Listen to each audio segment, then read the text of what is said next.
Il y a des moments où parler, c'est se rendre. Quand on te crie dessus, quand on te sous-estime, quand on te plante le poignard de l'indifférence, là, si tu réponds par des mots, tu as déjà perdu. Parce que tu essaies de convaincre quelqu'un qui ne veut pas t'écouter. Tu essaies de défendre quelque chose qui, si c'était vraiment à toi, tu n'aurais pas besoin de justifier. Nous vivons à une époque bruyante. Tout le monde a une opinion, tout le monde critique, tout le monde veut avoir le dernier mot. Mais plus tu parles, plus tu te vides. Tu perds de la force, tu perds du respect et le pire de tout, tu perds le contrôle de toi-même.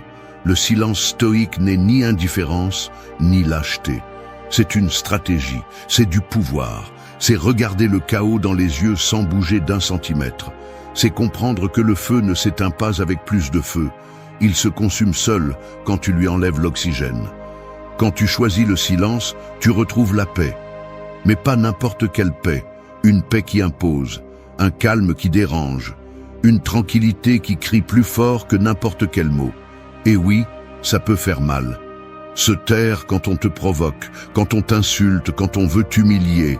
Mais c'est là que se forge le caractère, en ne leur donnant pas le spectacle qu'ils attendent, en leur montrant qu'ils n'ont pas le pouvoir de te sortir de toi-même.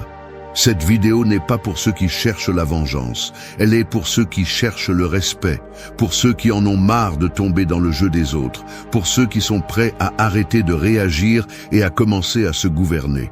Aujourd'hui, tu vas apprendre 8 façons d'utiliser le silence comme une arme, 8 façons de te transformer de l'intérieur sans dire un seul mot.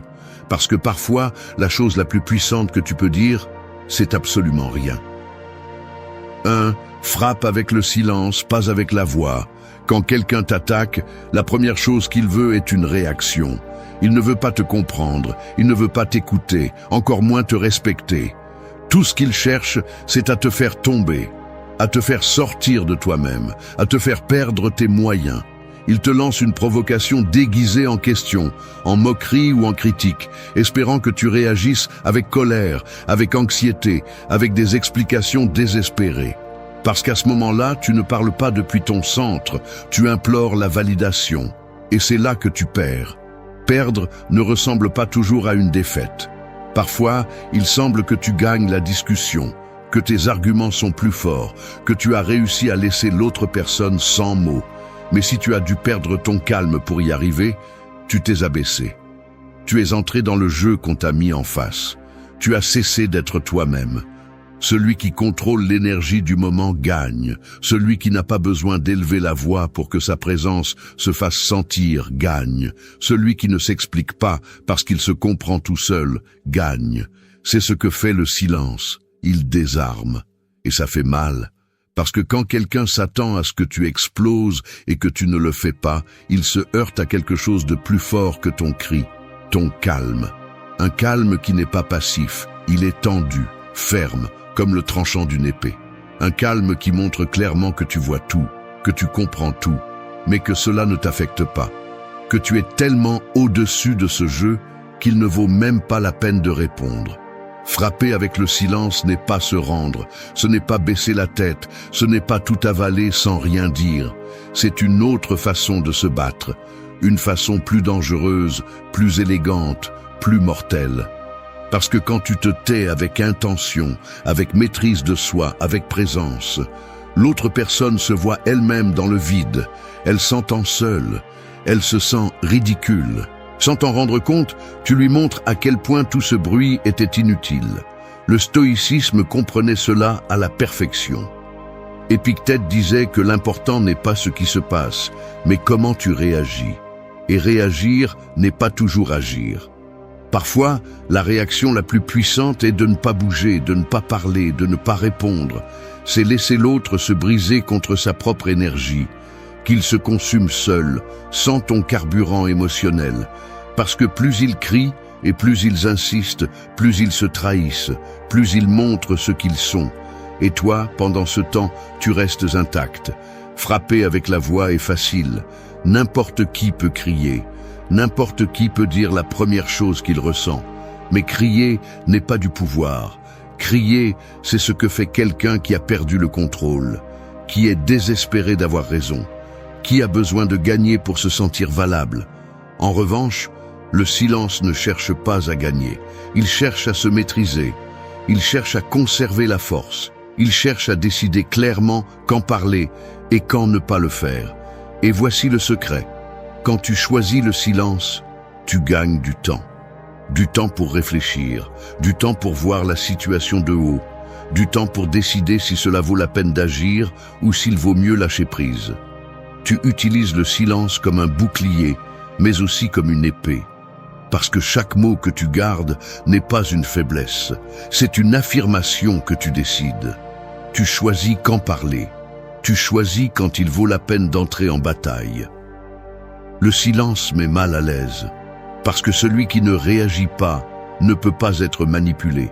Celui qui ne parle pas ne laisse pas de portes ouvertes pour recevoir plus de critiques, plus de poison, plus de déchets émotionnels. Celui qui garde le silence devient imprévisible. Et l'imprévisible impose le respect. Il ne s'agit pas de toujours se taire. Il s'agit de comprendre que tout ne mérite pas une réponse, que tout le monde ne mérite pas une explication, qu'il y a des moments où parler, c'est s'abaisser, c'est se salir, c'est salir ton énergie avec la misère des autres, et que dans ces moments-là, le silence n'est pas seulement sage, il est brutal. Frapper avec la voix peut sembler fort, mais il s'épuise. Frapper avec le silence est différent. Il n'a pas besoin de bruit, il n'a pas besoin de témoins, il a juste besoin que tu restes ferme, sans peur, sans hâte, sans besoin de prouver quoi que ce soit. Parce que celui qui a le contrôle n'a pas besoin de le prouver. 2. Qu'il te cherche dans l'écho. Le silence est comme une ombre qui marche avec toi. Il ne fait pas de bruit, mais il est là. Il ne s'impose pas, mais il se fait sentir. Il entre dans la pièce avant toi et reste après ton départ. C'est une présence sans parole, c'est un impact sans effort. Et celui qui maîtrise son ombre maîtrise son pouvoir. Parler trop te rend prévisible, ça t'expose, ça t'use. Les gens arrêtent de t'écouter attentivement parce qu'ils savent que tu vas toujours répondre, que tu seras toujours là pour te justifier, te défendre ou expliquer chaque émotion qui se lit sur ton visage.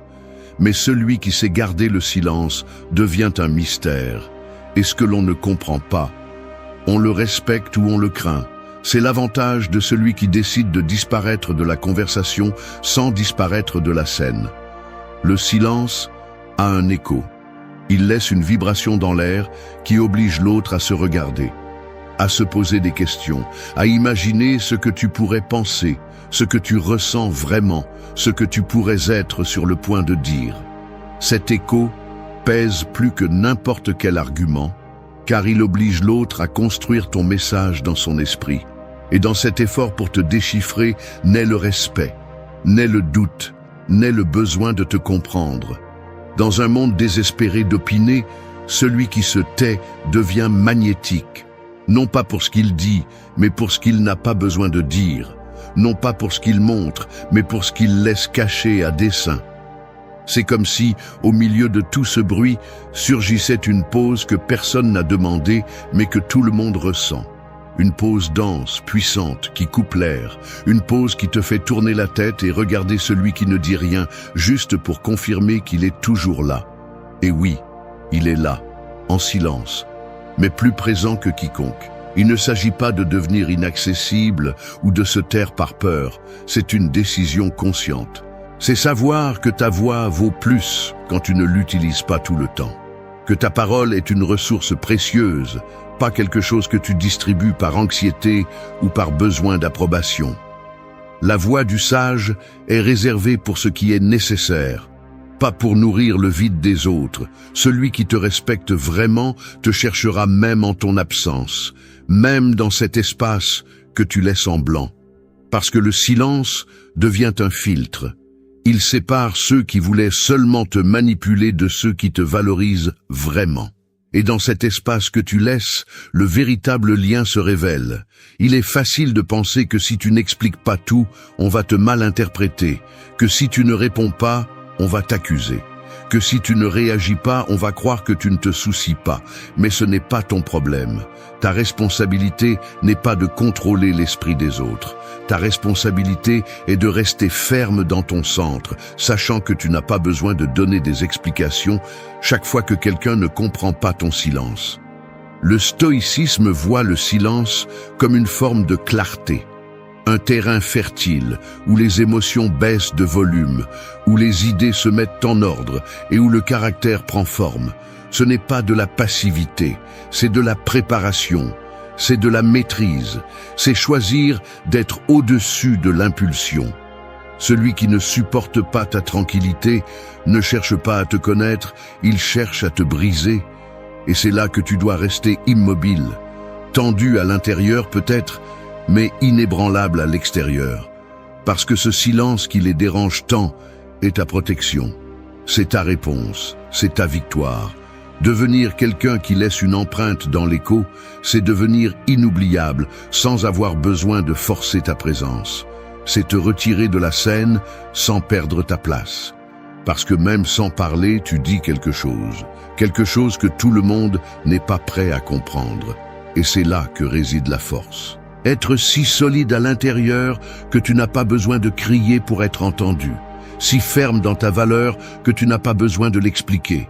Si clair avec toi-même que ton âme ne tremble pas de ne pas répondre. Parce que celui qui sait ce qu'il vaut, sait que le silence a aussi une voix. Seulement, tout le monde ne l'entend pas. 3. Renverse des empires avec indifférence. Il y a des regards qui brûlent plus que 1000 mots et des silences qui font trembler les trônes. L'indifférence est ce feu froid qui ne crie pas, qui ne prévient pas, qui ne discute pas. Il dévaste seulement, comme la glace qui brise la roche sans faire de bruit. C'est l'énergie qui détruit sans toucher, la force qui renverse sans se salir. Face à l'offense, au mépris, à la manipulation émotionnelle ou à la trahison, la réaction la plus attendue est l'explosion. Pleurer, crier, supplier, se défendre, parce qu'à ce moment-là, celui qui t'attaque ne cherche pas la vérité, il cherche le contrôle.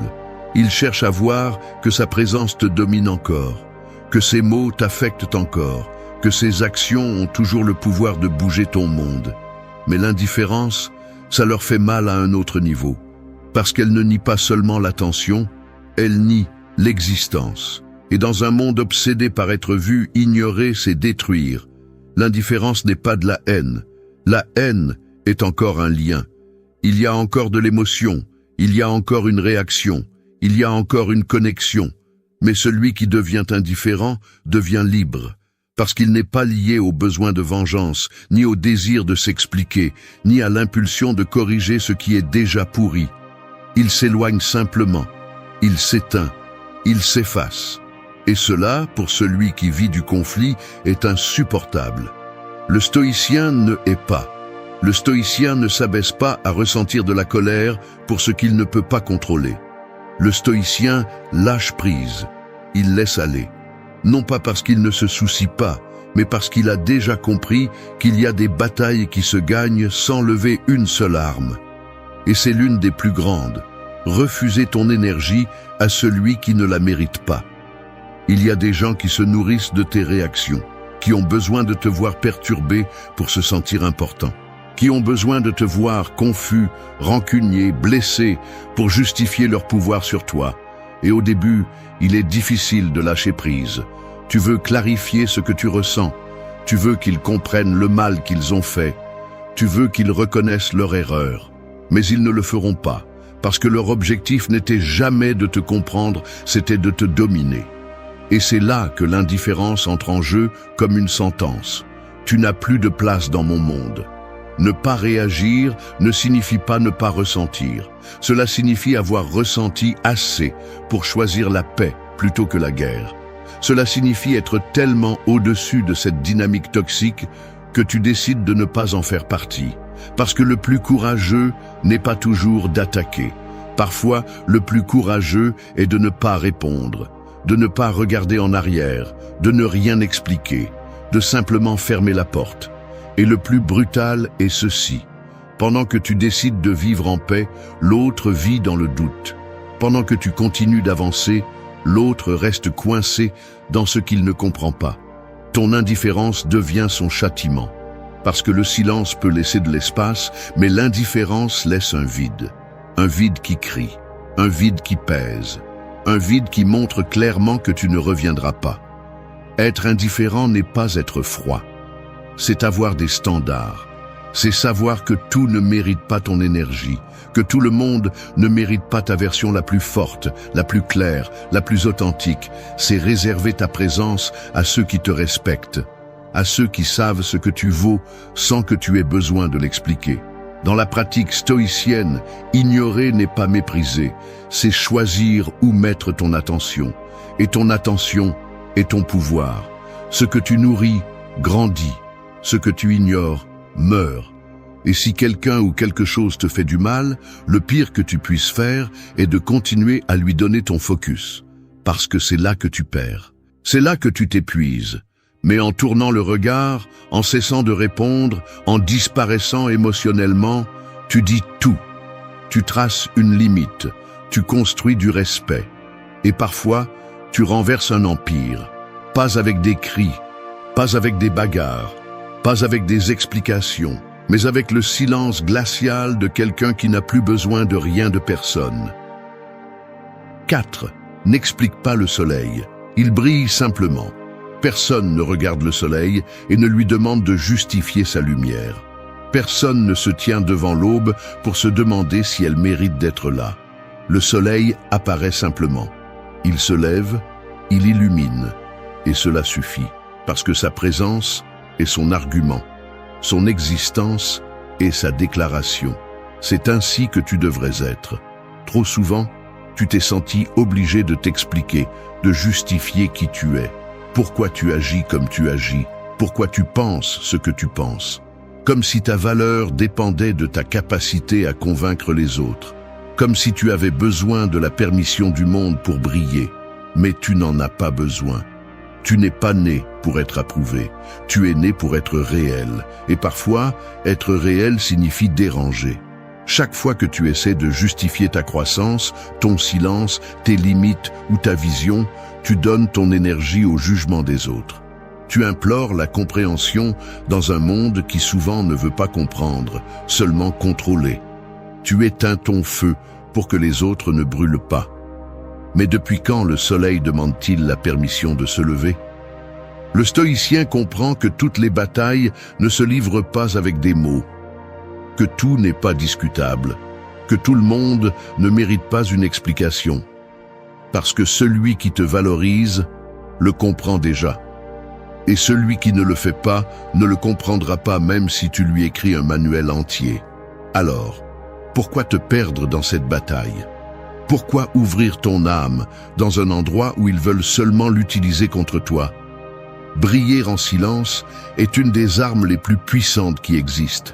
Tu n'as pas besoin de te défendre quand ta vie parle pour toi. Tu n'as pas besoin de répondre quand ton caractère a déjà tout dit. Tu n'as pas besoin de convaincre quand tes résultats sont impossibles à ignorer. On te critique pour être en paix, pour ne pas réagir, pour ne pas jouer au jeu du drame et de la confrontation. Parfait. Qu'ils parlent, qu'ils doutent, qu'ils se tordent en essayant de trouver en toi une faille qui leur permette de te tirer à leur niveau. Continue à briller, sans baisser la tête, sans t'excuser d'être différent, sans te rétrécir pour que les autres se sentent grands. N'explique pas le soleil, n'explique pas ton évolution, n'explique pas ton silence, n'explique pas tes limites, parce que celui qui veut comprendre a déjà compris, et celui qui ne veut pas, même si tu cries. Souvent, l'explication ne cherche pas la compréhension, elle cherche la soumission. Ils veulent que tu parles pour trouver ton point faible, pour invalider ce que tu ressens, pour utiliser ta transparence contre toi. Et c'est là que tu te tiens, c'est là que tu choisis de garder le silence, de regarder en face et de continuer à marcher. Être stoïcien, c'est avoir la tempérance de savoir que tu n'as rien à prouver, que ta vérité n'a pas besoin d'ornement, que ta paix intérieure vaut plus que n'importe quel argument, et que se taire n'est pas toujours se rendre. Parfois, c'est savoir que ça ne vaut pas la peine de s'épuiser dans un combat où ta simple existence dérange déjà. Le monde a besoin de plus de personnes qui osent être sans s'expliquer, qui brillent sans demander la permission, qui vivent sans éditer constamment leur essence pour s'adapter. Parce que c'est la véritable liberté. Ne pas vivre sous le jugement des autres, ne pas dépendre du j'aime ou du je comprends. Vivre comme le soleil, à son heure, à son rythme, avec sa chaleur, sans excuse. Et bien sûr, il y aura ceux qui te diront arrogant, froid, distant, insensible. Mais souvent, cela signifie simplement qu'ils ne peuvent pas te manipuler, qu'ils n'arrivent pas à entrer dans ta tête, qu'ils ne comprennent pas comment tu peux rester ferme sans parler, sans supplier, sans tomber. Et cette incompréhension est un signe que tu vas bien.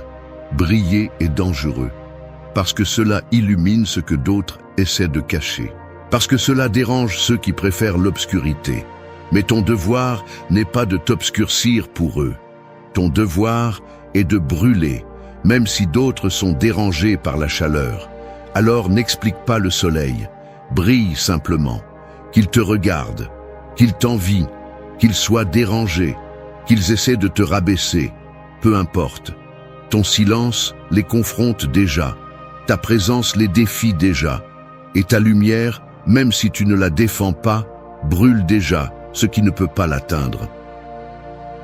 5. Les critiques meurent dans le vide. Une flamme sans oxygène ne brûle pas, une flèche lancée dans le vide ne blesse pas, une insulte qui ne trouve pas de récepteur meurt dans l'air. Les critiques fonctionnent de la même manière. Elles n'ont de force que si tu leur en donnes. Elles ne te blessent que si tu décides de les ramasser et de les garder à l'intérieur. Mais si tu les laisses passer, si tu ne réagis pas, si tu ne leur donnes pas de terrain où s'implanter, elles meurent seules. La plupart des gens ne critiquent pas par souci, ils critiquent par frustration, par jalousie, par besoin de se sentir supérieur. Ils parlent parce qu'ils ne supportent pas le reflet qu'ils voient en toi. Parce que ta façon d'être en paix, d'avancer, de rester ferme, leur rappelle tout ce qu'ils ne sont pas. Et c'est pour cela qu'ils t'attaquent. Mais ils le font de loin, du confort, de la lâcheté. Ils attendent ta réaction. Ils veulent que tu te défendes, qu'ils te fassent mal, qu'ils te donnent un signe que leurs paroles t'ont atteint, parce que s'ils réussissent à te faire répondre, alors ils ont déjà gagné, ils ont déjà ton attention, ils ont déjà ton énergie.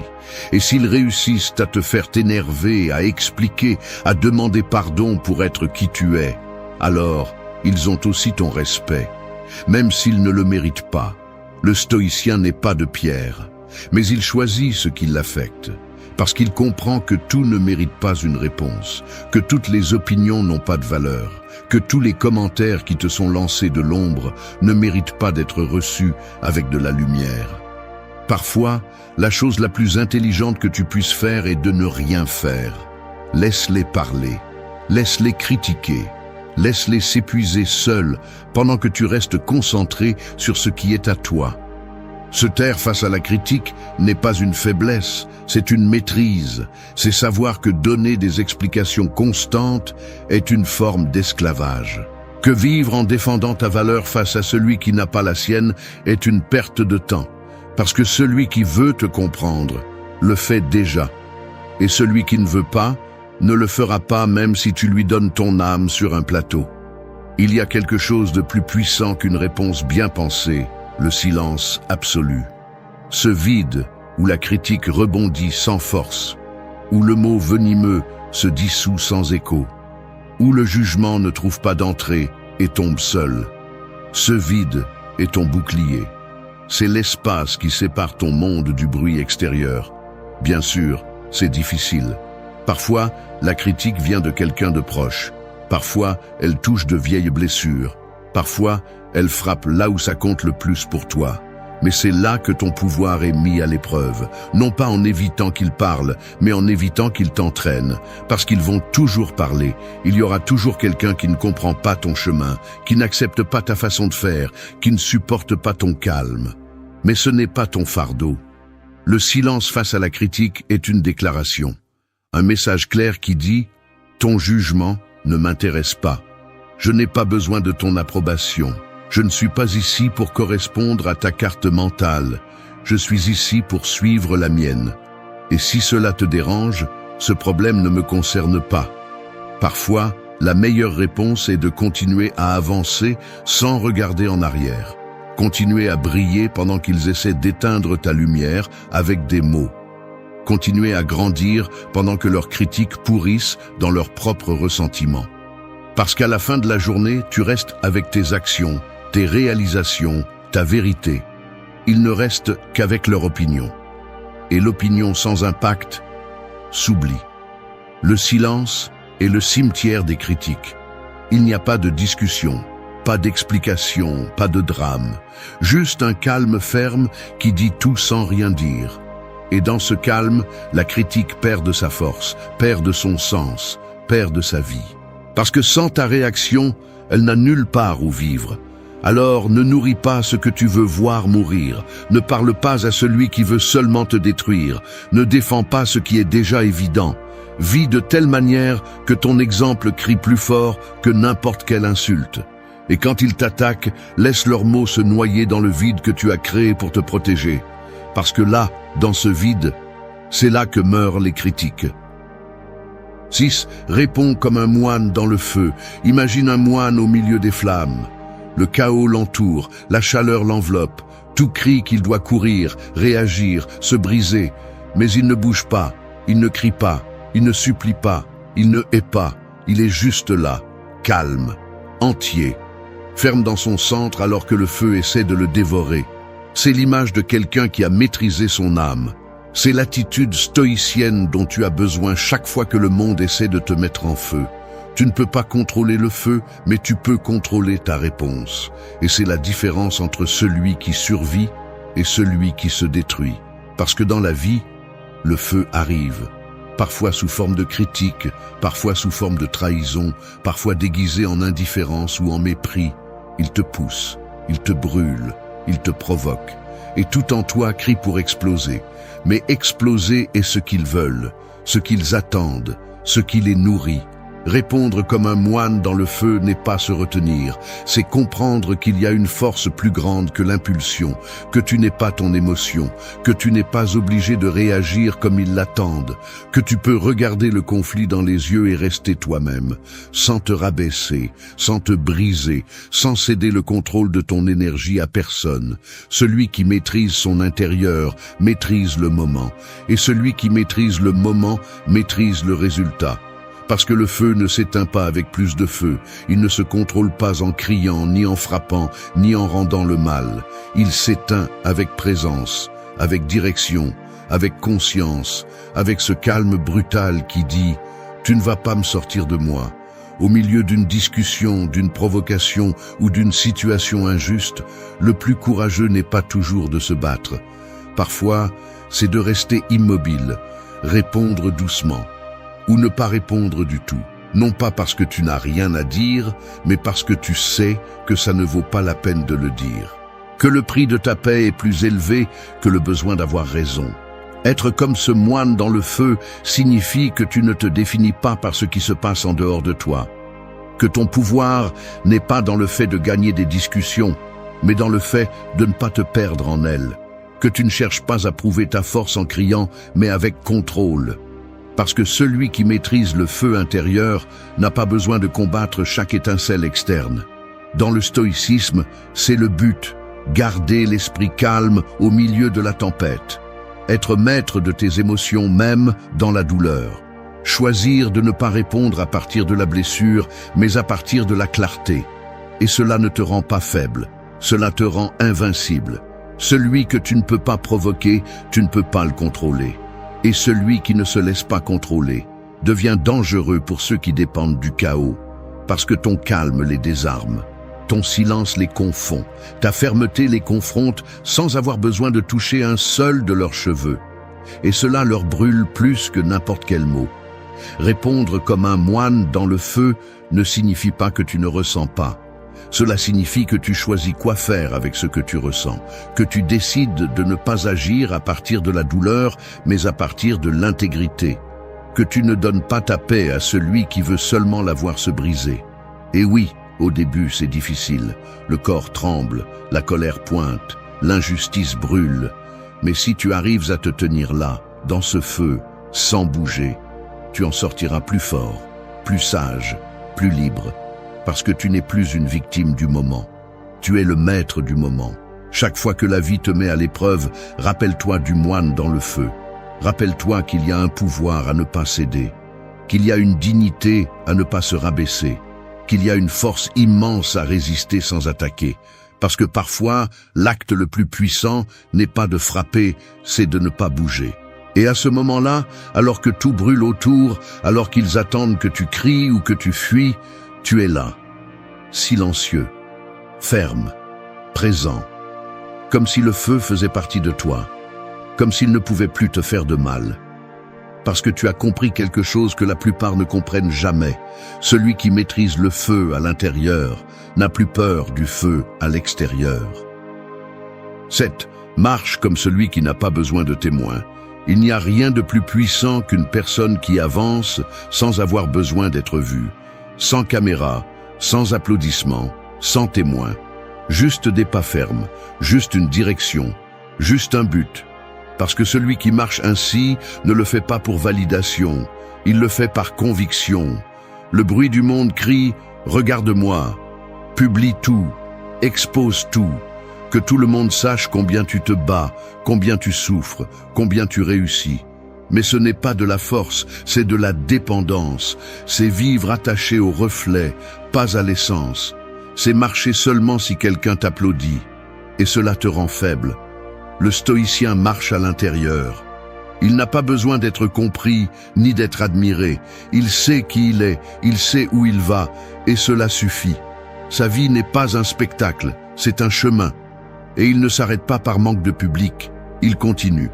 Même si personne ne le voit, même s'il le mal comprenne, même s'il marche seul. La grandeur ne fait pas toujours du bruit. Parfois, elle se trouve dans le silence d'une personne qui se lève chaque jour pour donner le meilleur d'elle-même, sans le publier, sans l'expliquer, sans le justifier. Parce qu'elle comprend que le vrai respect ne se demande pas, il se construit, pas à pas, dans l'obscurité, dans la constance, dans la discipline qui n'a pas besoin d'applaudissements pour exister. Marcher comme celui qui n'a pas besoin de témoins, c'est avoir une clarté interne si forte qu'elle ne s'éteint pas avec l'absence de reconnaissance. C'est agir avec intégrité même si personne ne regarde. C'est faire ce qui est juste même si personne ne te remercie jamais. Et c'est rare, cela dérange. Parce que le monde est habitué aux apparences. Mais celui qui marche en silence devient dangereux, incontrôlable, imbattable. Parce qu'il n'a besoin de rien de personne pour continuer à avancer. Tu veux du respect? Arrête de le chercher, vis-le. Que cela se voit dans tes actions, dans ton approche, dans ton caractère. Que ta marche soit si ferme qu'il n'est pas nécessaire de l'annoncer. Que ta seule présence en dise plus que n'importe quel mot. Marche comme celui qui n'a rien à prouver, comme celui qui s'est déjà validé de l'intérieur, comme celui qui ne dépend pas du bruit, parce que son silence parle déjà pour lui. C'est là que se trouve la vraie liberté, non pas à plaire à tout le monde, mais à ne pas avoir besoin de plaire à personne pour continuer à être toi. 8. Habite le temple de ton calme. En toi, il y a un espace que personne d'autre ne peut toucher, un lieu sacré, silencieux, inviolable. C'est ton temple. Il ne se construit pas avec des mots, ni avec la renommée, ni avec l'approbation des autres. Il se construit dans la solitude, dans la lutte, dans la résistance, dans la décision quotidienne de ne pas te laisser emporter par le chaos du monde. Le calme n'est pas un luxe, c'est une responsabilité. Car sans lui, tu es l'esclave de chaque émotion étrangère, de chaque provocation externe, de chaque opinion qui essaie de t'entraîner hors de toi. Mais celui qui habite son calme gouverne sa vie. La société veut que tu sois accéléré, distrait, réactif. Car quelqu'un qui ne pense pas, qui ne respire pas, qui ne s'arrête pas, est facile à manipuler. Mais celui qui vit depuis le calme observe avant d'agir, choisit avant de parler, décide depuis la clarté. Et cela le rend immaniable. Le stoïcien ne fuit pas le monde, il ne s'isole pas, il ne se renferme pas. Il est au milieu du bruit, mais il n'en fait pas partie. Il marche parmi la tension, mais ne se laisse pas attraper. Il habite son temple même au milieu du feu, car il sait que son véritable pouvoir n'est pas de contrôler l'extérieur, mais de dominer l'intérieur. Et dominer ne signifie pas réprimer, cela signifie transformer, cela signifie regarder en face tes pensées, tes émotions, tes impulsions, et décider depuis le centre, pas depuis la peur, pas depuis l'ego, depuis la vérité. Le calme n'est pas l'absence de conflit, c'est la stabilité au milieu du conflit. C'est pouvoir regarder dans les yeux ce qui fait mal et rester ferme. C'est avoir un refuge en toi auquel personne d'autre n'a la clé. Habiter ton calme est une forme de respect de soi, de protection, de clarté. C'est construire une vie où tu ne te vends pas pour de l'attention, où tu n'exploses pas à chaque attaque, où tu ne te noies pas dans ce que tu ne peux pas contrôler. Là, dans ce temple, tout semble différent. Les insultes perdent de leur force, les attentes des autres se dissolvent, les blessures se guérissent en silence. Et toi, sans avoir besoin de te battre, tu commences à gagner. Car le véritable contrôle ne se crie pas, il se ressent. Et celui qui vit depuis le calme n'a plus besoin de se défendre, car on ne peut plus rien lui prendre. La paresse n'est pas une faiblesse, c'est un ennemi. Et si tu ne l'affrontes pas de front, elle va dévorer toute ta vie. Ça sonne dur, mais c'est la vérité. Tu ne repousses pas les tâches, tu repousses ton potentiel. Chaque jour que tu décides de rester immobile, chaque excuse que tu te donnes est une petite trahison envers la personne que tu pourrais devenir. Et non, ce n'est pas parce que tu es paresseux, inutile ou incapable. C'est parce que ton esprit, si tu ne l'entraînes pas, cherchera toujours le chemin le plus facile. Toujours. Il ne s'agit pas de motivation. La motivation est une fumée qui vient et qui s'en va. Ce dont tu as besoin, c'est de structure, action et surtout discipline. Parce que si tu attends d'avoir envie de changer ta vie, tu vas attendre toute ta vie. Dans cette vidéo, nous n'allons pas romantiser la paresse. Nous ne te donnerons pas non plus de belles phrases à coller sur le mur et à continuer à faire la même chose que toujours.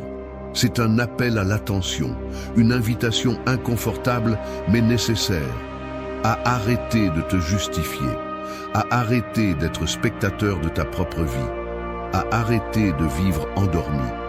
Je vais te partager 9 leçons, 9 façons de rompre avec ce cycle suffocant de « je commence demain ». Elles sont inspirées par le stoïcisme, soutenues par les neurosciences et ramenées sur Terre avec des outils pratiques que tu peux appliquer dès maintenant. Pas lundi, pas le mois prochain, maintenant. Donc, si tu en as marre d'être la personne qui dit et ne fait pas, qui rêve mais ne bouge pas, qui se plaint mais ne change pas, alors reste, écoute et prépare-toi à prendre le contrôle une fois pour toutes, parce que cette fois, il ne s'agit pas de vouloir. Il s'agit de le faire quand même si tu n'en as pas envie. 1. Tire la veille avant que votre esprit commence à vous saboter. L'esprit a une capacité presque parfaite pour détruire vos plans avant même que vous ne les commenciez. C'est comme une voix subtile, mais venimeuse, qui apparaît dès que vous ouvrez les yeux et commence à vous insuffler des idées. 5 minutes de plus. Tu n'as pas bien dormi aujourd'hui. Mieux vaut commencer demain. Et le pire, c'est que cela semble logique, cela semble raisonnable. C'est pourquoi tant de personnes restent bloquées, parce qu'elles font confiance à un esprit qui a été formé pour éviter l'effort. Les stoïciens le savaient, le moment d'agir n'est pas quand vous le voulez, mais quand vous le devez. Et cette action commence même avant d'ouvrir les yeux. La clé est de gagner la bataille avant qu'elle ne commence. Comment ? En décidant la veille ce que vous allez faire, à quelle heure et comment vous allez commencer. Ne laissez pas votre esprit négocier avec vous le lendemain. Épictète le disait clairement, n'attendez pas que les choses se passent comme vous le voulez. Faites qu'elles se passent comme elles doivent et vous serez heureux. Et ce bonheur dont il parlait n'était ni confort ni plaisir. C'était de la fierté intérieure, maîtrise de soi, force. Et cette force se forge avec des décisions prises avant le moment de faiblesse, avant que le doute ne s'insinue par la fente. Les neurosciences soutiennent cela. Votre cortex préfrontal, la partie rationnelle de votre cerveau, prend les meilleures décisions lorsque vous êtes calme et avec une clarté mentale. Quand est-ce? Le soir, lorsque vous planifiez avec une distance émotionnelle. Mais le matin, cette partie du cerveau est à moitié endormie. Et l'amygdale, la partie réactive, prend le volant. Là, vous ne voulez rien décider. Parce que si vous décidez dans cet état, vous allez céder. Vous allez reporter, vous allez perdre. Alors, ne vous demandez pas ce que vous allez faire demain. Décidez-le aujourd'hui. Écrivez-le. Indiquez clairement à quelle heure vous allez vous lever, ce que vous allez faire dès que vous vous levez. Quelle étape vous allez franchir. Ne laissez rien à l'improvisation. Parce que si vous laissez des trous, votre esprit les remplit d'excuses. Et oui, cela peut sembler exagéré, millimétrique, mais c'est nécessaire. Parce que la paresse n'attaque pas avec des cris, elle attaque avec des murmures. Et si vous n'avez pas un plan clair avant qu'elle commence à murmurer, vous tombez. Encore et encore. Vous voulez vous lever pour vous entraîner à 6 heures du matin, préparer vos vêtements la veille, préparer votre espace, visualisez ce que vous allez faire dès que l'alarme sonne et ne vous permettez pas de penser, exécutez simplement. Cette première seconde définit tout. Si vous y pensez, vous perdez. Si vous bougez, vous gagnez. Le stoïcisme vous dit, ne soyez pas esclave de vos impulsions. Prenez le contrôle avant qu'elles n'apparaissent. Et cela, au quotidien, signifie que la véritable discipline ne s'exerce pas lorsque le réveil sonne, mais lorsque vous vous préparez la veille pour que, le moment venu, vous n'ayez qu'à appuyer sur la gâchette. Vous ne pouvez pas faire confiance à votre version de 6 heures du matin. Cette version est faible, fatiguée, vulnérable. Mais vous pouvez faire confiance à votre version de 9 heures du soir de la veille, lorsque vous avez la clarté de savoir où vous allez et pourquoi vous le faites. Alors commencez à tirer avant que la bataille ne commence.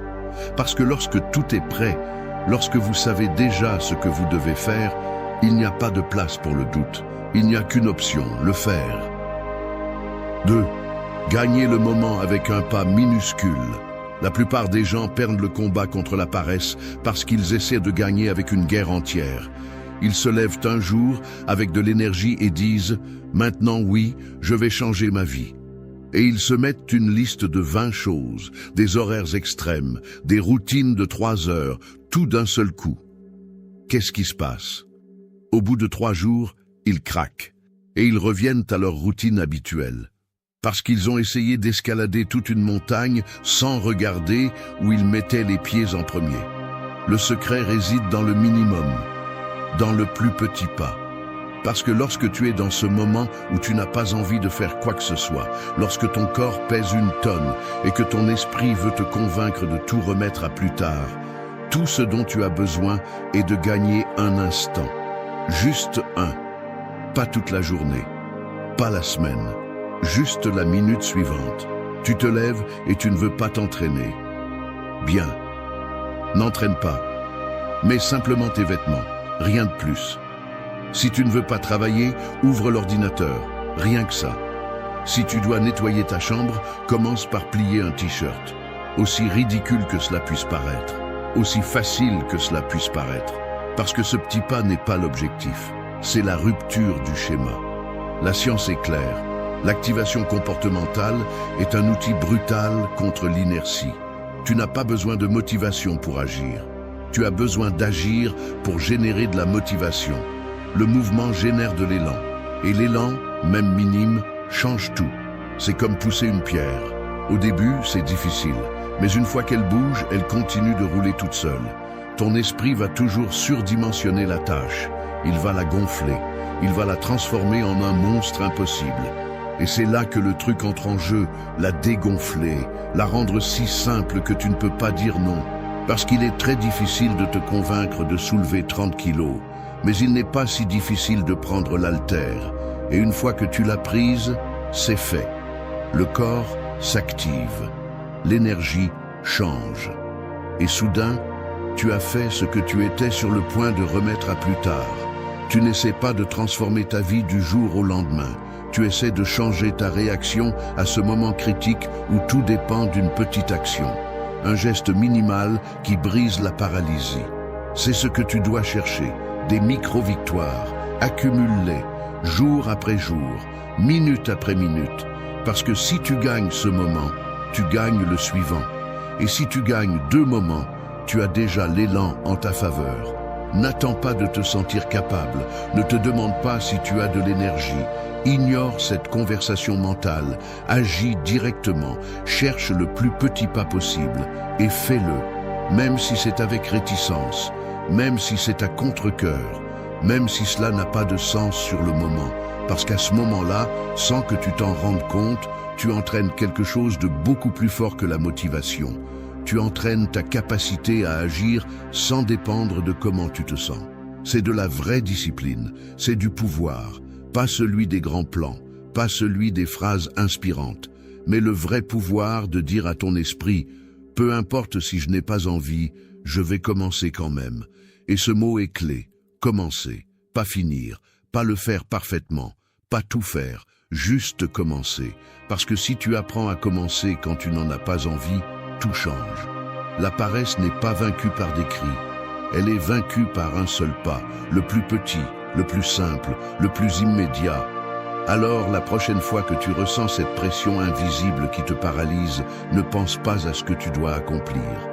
Pense à la seule chose que tu peux faire maintenant, le pas minuscule, celui que tu ne peux pas refuser de faire. 3. Réduis la montagne en petits cailloux. Il y a des jours où tu regardes ta liste de choses à faire et tout te pèse. Tout. Tu as l'impression d'avoir une montagne sur le dos et rien que l'idée de la gravir te décourage. Tu comprends? Tu sais que tu dois le faire, mais tu te bloques quand même parce que ton esprit ne voit pas des tâches, il voit un mur, un monstre que tu ne sais pas par où attaquer. La clé est d'arrêter de regarder la montagne dans son ensemble. Personne n'escalade un sommet en un seul bond. La seule façon de monter est de marcher pierre par pierre. Et la seule façon de vaincre ce sentiment d'accablement est de détruire la montagne en petits cailloux. Des tâches minimes, ridicules si tu veux, mais concrètes, claires, exécutables. Un des grands pièges de la paresse est le flou. Quand tu dis « je dois mettre de l'ordre dans ma vie »,« je dois me mettre en forme » ou « je dois travailler plus sur moi-même », tu ne dis rien. Ce sont des phrases grandes, abstraites, sans direction. Et tout ce qui n'a pas de forme claire, l'esprit le rejette. Parce qu'il ne sait pas par où commencer. Parce qu'il ne peut pas le traiter. Alors, arrête de te fixer des objectifs comme s'ils étaient des châteaux dans les airs. Commence à les démonter. Tu veux t'entraîner? Ne dis pas « je dois m'entraîner ». Dis « aujourd'hui, je vais faire 10 pompes ». Tu veux écrire? Ne dis pas « je dois écrire un article », dis « je vais écrire un paragraphe ». Transforme le grand en petit, l'intimidant en simple, le lointain en immédiat. Et attention, ce n'est pas de la résignation, ce n'est pas penser petit, c'est de la stratégie, c'est de l'intelligence, parce que lorsque tu décomposes la tâche, tu lui enlèves le poids émotionnel, tu la rends gérable, tu te débarrasses du drame, et cela te met en mouvement. Et une fois que tu es en mouvement, tout change, parce que celui qui fait 10 pompes en fait ensuite 15.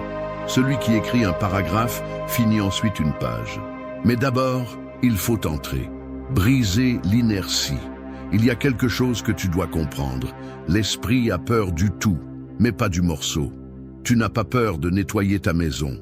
Tu as peur de l'idée de tout faire en même temps. Mais si tu te concentres sur le fait de ne laver que les assiettes, juste ça, cette peur disparaît. Et quand tu as fini, tu as déjà accompli quelque chose. Tu as déjà gagné. Et cela te donne l'élan pour la prochaine étape. La discipline n'est pas un exploit épique. C'est une accumulation de petites actions, faites même quand tu n'as pas envie. Si chaque jour tu résous 5 petits cailloux, à la fin du mois tu auras déplacé une montagne entière. Mais si chaque jour tu restes à regarder le sommet, à penser à quel point il est loin, tu ne feras jamais le premier pas. L'astuce est d'écrire tes tâches en mode micro, pas travailler 8 heures, mais ouvrir le fichier et lire la première page. Pas faire la routine complète, mais mettre mes chaussures et une vision claire du macro. Oui, mais travaille en micro. parce que c'est là que se fait la différence entre celui qui avance et celui qui reste figé à regarder ce qu'il doit faire, sans rien faire. Quand une montagne t'écrase, tu ne la repousses pas, tu la brises, pierre par pierre, action par action, sans fioriture, sans perfection, juste avec des pas concrets et répétés, encore et encore. Alors la prochaine fois que tu te sens débordé, n'essaie pas de tout faire. Tu n'as pas à le faire. Fais juste une chose, un petit caillou, puis un autre, et un autre, jusqu'à ce que, sans t'en rendre compte, tu sois déjà en haut. 4. Fais en sorte que ton espace te pousse, ne te freine pas. On n'en parle pas assez, mais c'est réel.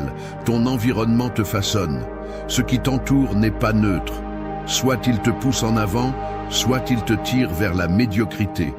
Et si tu luttes contre la paresse tout en vivant dans un environnement qui te freine, c'est comme essayer de courir avec les chevilles attachées. Regarde autour de toi. Que vois-tu? Un lieu qui t'invite à bouger, à te concentrer, à passer à l'action. Ou un espace plein de distractions, de désordre, de chaos, de stimuli qui absorbent ton énergie et te font perdre du temps sans que tu t'en rendes compte. La paresse ne naît pas toujours de l'intérieur. Souvent, elle est le reflet de ce que tu as à l'extérieur. Une chambre sombre, sale, avec le portable à portée de main, la télévision allumée en fond sonore, de la malbouffe à portée de main, le lit défait. Comment espères-tu avoir une clarté mentale et une volonté dans un lieu qui te crie « ne fais rien » ? Tu as besoin de faire de ton espace un allié, qu'il travaille pour toi, pas contre toi. Ce n'est pas une question d'esthétique, ce n'est pas de la décoration, c'est une stratégie. Parce que l'environnement envoie des signaux, il te conditionne, il te programme. Et si tu es intelligent, tu peux utiliser cela à ton avantage. Arrête de laisser la décision à ta volonté. Ne compte pas sur le fait que tu auras le contrôle de toi-même pour résister à tout. La volonté est limitée. Tu le sais.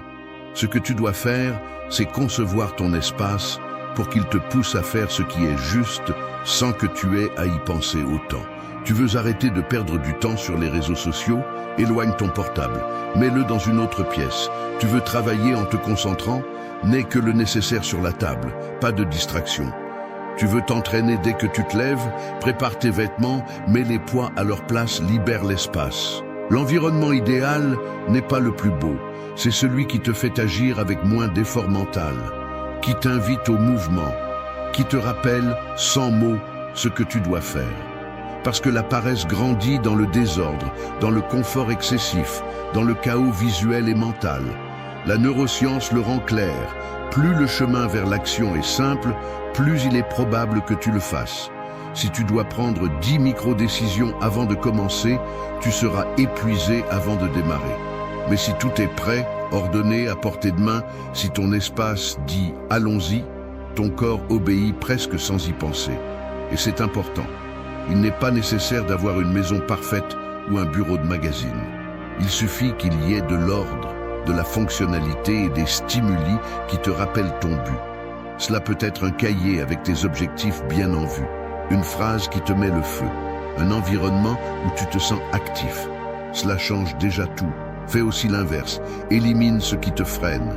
S'il y a quelque chose que tu sais qui te distrait, qui te tire vers le bas, qui t'éteint, enlève-le.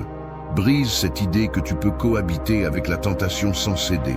Ce n'est pas vrai, personne n'est si fort tout le temps, mais tu peux être intelligent tout le temps. Donc, si tu veux être discipliné, si tu veux sortir de la boucle de la paresse, ne commence pas par ton esprit, commence par ton espace. Parce que lorsque ton environnement change, ton comportement change. Et lorsque ton comportement change, ta vie se transforme. 5. Écris le moment exact où tu vas vaincre. La plupart échouent parce qu'ils laissent les choses en suspens. Ils ont envie, ils ont des idées, ils ont même des objectifs. Mais ils n'ont pas de date, ils n'ont pas d'heure, ils n'ont pas de précision. Et sans précision, il n'y a pas d'action.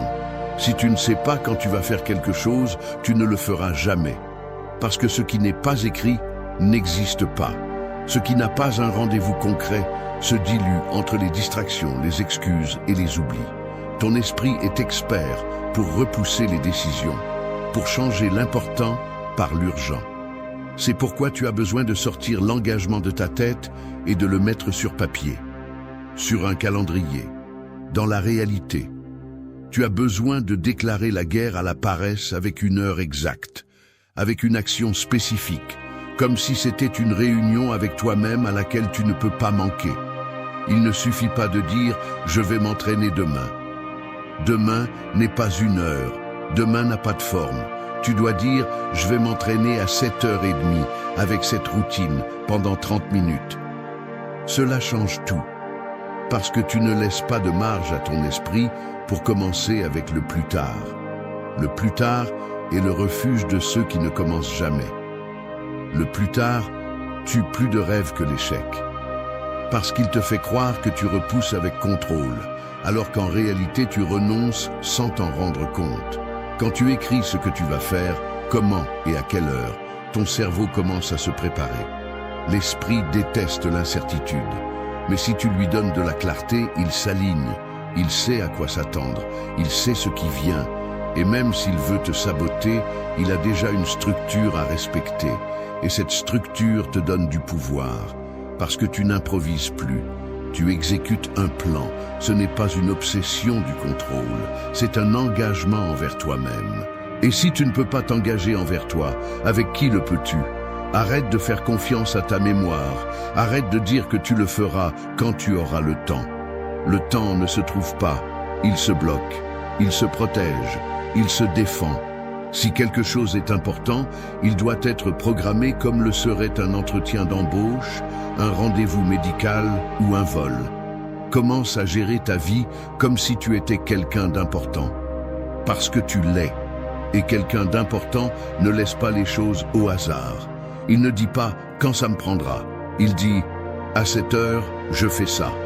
Et il le fait, même s'il n'en a pas envie, même s'il est fatigué. Parce que l'action ne dépend pas de comment tu te sens. Elle dépend de ce que tu as décidé avant. Et si tu échoues un jour, ce n'est pas grave. Tu n'es pas un robot, mais ne laisse pas cet échec devenir une habitude. Le lendemain, écris à nouveau l'heure, le moment, la tâche, et reviens. Reviens toujours. La discipline n'est pas de ne jamais échouer, c'est de revenir chaque fois que tu tombes, sans excuse, sans drame, sans te justifier. Écris ce que tu vas faire. Écris-le comme un ordre, comme un rendez-vous sacré, et mets-le où tu peux le voir, sur ton bureau, sur ton téléphone, sur le réfrigérateur, non pas parce que c'est magique, mais parce que cela te rappelle que tu as déjà décidé, que tu n'attends pas d'avoir envie, que tu as déjà résolu, et il ne reste plus qu'à accomplir. Quand tu mets 1 heure à ton action, tu lui donnes une forme, tu lui donnes de la force, tu lui donnes une direction, et à ce moment, tu cesses d'être une victime du jour. Tu commences à prendre le contrôle, parce que la paresse ne supporte pas la clarté. Elle vit dans le flou, dans le vague, dans l'indéfini. Tu l'as avec précision, tu l'as avec un agenda, tu l'as avec des décisions écrites qui ne se négocient pas. 6. Ne donne pas de place à la voix qui veut te garder immobile. Imagine qu'il y a un traître en toi. Ce n'est pas un ennemi évident.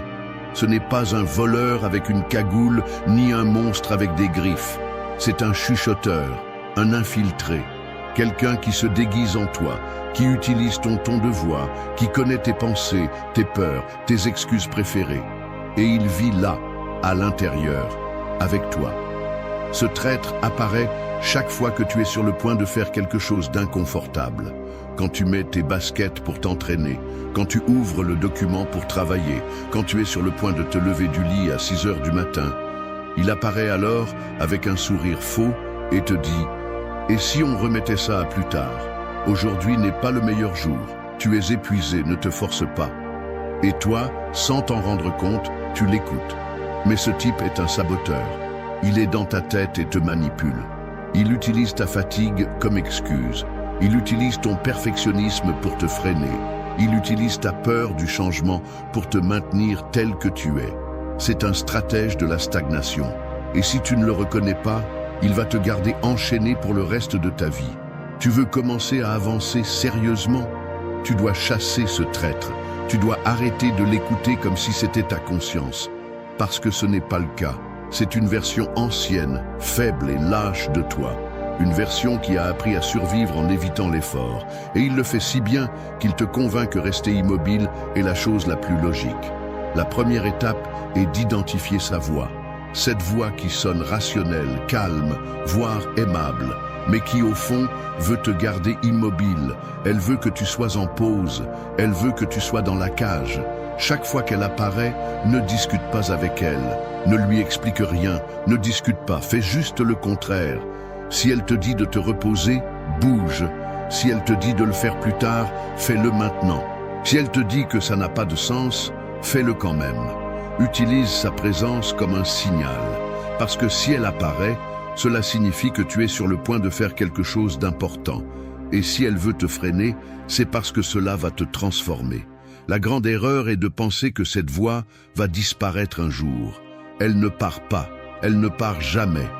Mais tu peux arrêter de lui obéir, tu peux arrêter de lui céder le volant, parce que plus tu l'ignores, plus elle perd de pouvoir, plus elle s'éteint, plus elle rétrécit, jusqu'à ce qu'elle arrive à un point où elle ne dirige plus rien.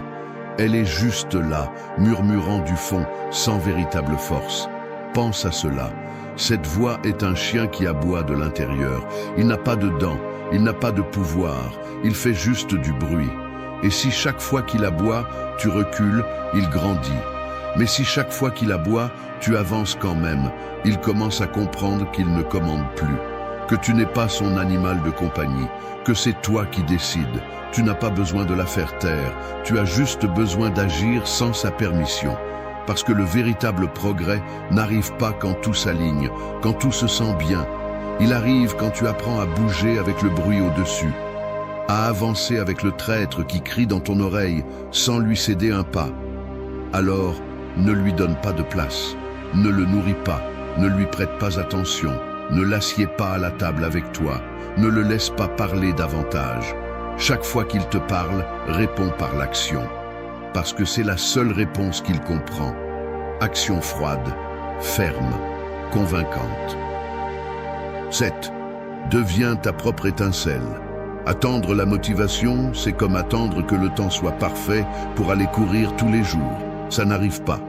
Il y a des jours de soleil, oui, mais il y a aussi des tempêtes, du vent, du froid, de la lourdeur.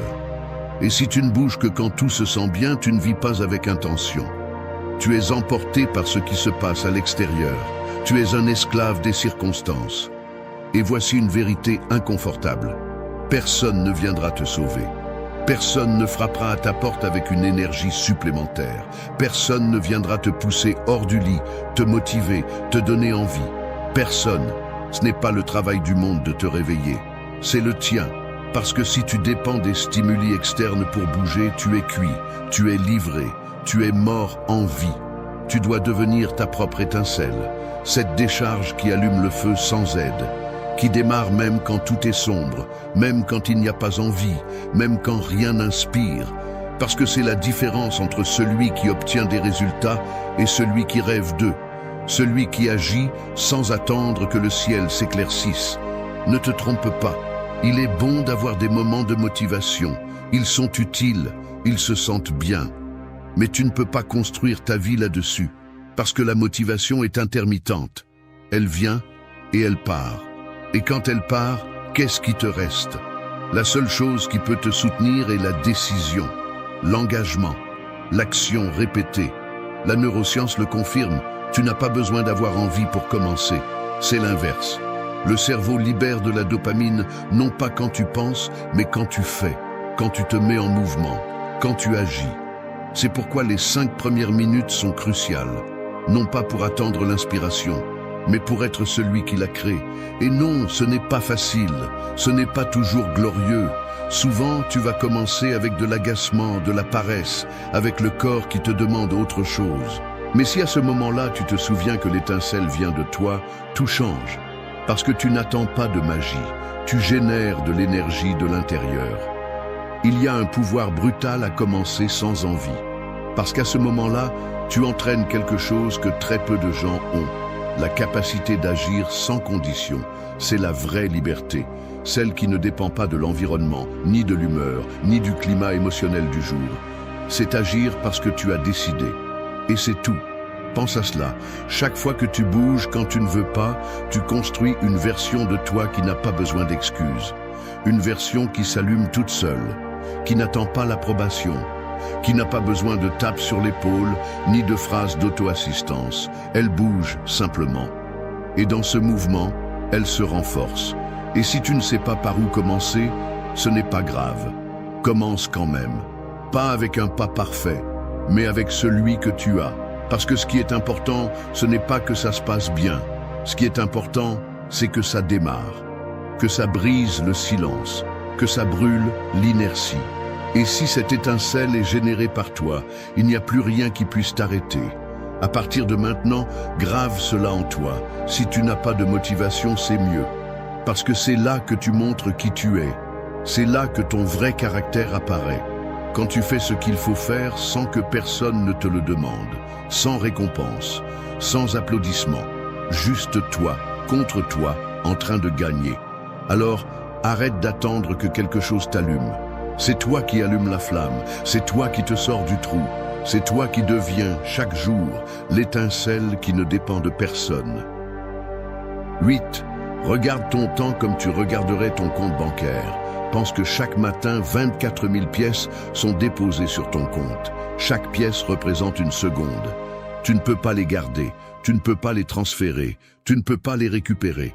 Tu dois les utiliser aujourd'hui, car à minuit, tout ce que tu n'as pas utilisé disparaît. Et le lendemain, l'histoire se répète. C'est le temps. La différence est que, alors que beaucoup garderaient ces pièces comme si elles étaient de l'or, ils gaspillent le temps. Ils le donnent, ils le dépensent en stupidité comme si ça ne valait rien. Ils passent des heures à scroller sur les réseaux sociaux, à regarder des séries qui ne leur apportent rien, assis sans rien faire, disant « je le ferai plus tard », comme si ce « plus tard » était garanti. Mais ce n'est pas le cas. Si les gens regardaient leur temps comme ils regardent leur compte bancaire, ils vivraient différemment. Ils seraient plus sélectifs dans ce qu'ils font. Ils réfléchiraient à 2 fois avant de le gaspiller. Ils arrêteraient de le prêter à des personnes qui ne font que le sucer et ils l'investiraient là où il y a vraiment un retour. Dans des habitudes qui les transforment, dans des projets qui construisent l'avenir, dans des relations qui en valent la peine. Le problème est que, comme le temps ne fait pas de bruit quand il s'en va et que tu ne vois pas le solde diminuer sur une application, tu penses que tu as plus de temps que tu n'en as réellement. Et tu vis comme si tu étais éternel, comme si tu pouvais reporter l'important pour plus tard. Mais ce plus tard est une illusion. Et si tu n'ouvres pas les yeux, tu te réveilleras un jour en te demandant où est passée ta vie. Chaque minute que tu donnes à la distraction est une minute qui ne revient pas. Chaque heure que tu passes en pilote automatique est une heure de moins d'énergie, de santé, de vie. Il ne s'agit pas de devenir obsédé, il s'agit de te respecter, de comprendre que ton temps est la chose la plus précieuse que tu possèdes, bien plus que l'argent, parce que l'argent va et vient, mais le temps ne fait que partir. Si tu veux sortir de la paresse, tu dois commencer par là. Arrête d'agir comme si tu étais millionnaire en temps. Tu ne l'es pas. Commence à te demander, est-ce que cela à quoi je donne mon attention m'ajoute ou me soustrait? Est-ce que je suis en train d'investir ce moment ou est-ce que je le jette à la poubelle? Deviens un investisseur du temps, mesure le retour. Si quelque chose te rapproche de tes objectifs, si ça te renforce, si ça t'élargit, fais-le. Sinon, laisse tomber. Parce que chaque seconde que tu gaspilles, quelqu'un d'autre l'utilise pour te surpasser. Il n'y a pas de liberté sans contrôle du temps. Il n'y a pas de succès sans conscience de l'utilisation de chaque heure. Alors ouvre les yeux et regarde ton temps comme tu regarderais ton compte bancaire si tu n'avais que 24 heures de vie chaque jour. Parce que, en fait, c'est ce que tu as. 9. Brise l'addiction au plaisir facile. La paresse ne se ressent pas toujours comme de la paresse. Parfois, elle se déguise en plaisir, en confort, en satisfaction rapide. Et ce déguisement est beaucoup plus dangereux, car il ne semble pas être un problème. Mais il l'est. Le véritable ennemi n'est pas seulement de rester allongé, c'est ce que tu consommes pendant que tu es allongé. C'est ce que tu fais pour éviter l'effort. et c'est là que le plaisir facile entre en jeu. Nous vivons entourés de stimuli qui te donnent une récompense immédiate sans aucun effort. Des vidéos courtes, de la malbouffe, des réseaux sociaux, des notifications, du divertissement sans arrêt. Tout est conçu pour te piéger, pour que tu ne penses pas, pour que tu ne ressentes pas d'inconfort, pour que tu ne fasses rien. Parce que plus tu restes immobile, plus tu consommes. Et plus tu consommes, plus tu deviens dépendant. Ce n'est pas une exagération, c'est de la neuroscience. Chaque fois que tu cherches du plaisir facile, ton cerveau libère de la dopamine. Tu te sens bien pendant un moment, mais ensuite tu as besoin d'une autre dose. Et une autre. Et une autre. Jusqu'à ce que tu t'habitues à la gratification instantanée et que tu perdes la tolérance à tout ce qui exige du temps, de la discipline ou de l'effort. Ton seuil d'inconfort devient ridiculement bas. Et quand cela arrive, tout ce qui est important dans la vie devient lourd. Parce que tout ce qui est important dans la vie prend du temps. Coûte, fait mal. Tu veux vraiment sortir de la paresse? Alors tu dois briser cette addiction. Tu dois te désintoxiquer du plaisir immédiat. Il ne s'agit pas de tout éliminer, il s'agit de reprendre le contrôle, de choisir à nouveau, de retrouver la satisfaction de ce qui demande du travail. Parce que c'est la différence entre le plaisir et le but. Le plaisir se consomme, le but se construit. Et oui, ça va être inconfortable au début. Ton corps va te démanger, tu vas t'ennuyer, tu vas te sentir bizarre. C'est normal. Tu reconfigures ton système. Tu cesses d'être une machine à consommer pour redevenir une personne avec une direction. Et cet inconfort fait partie du prix. Mais si tu le paies, tu gagnes en clarté, en énergie, en force mentale.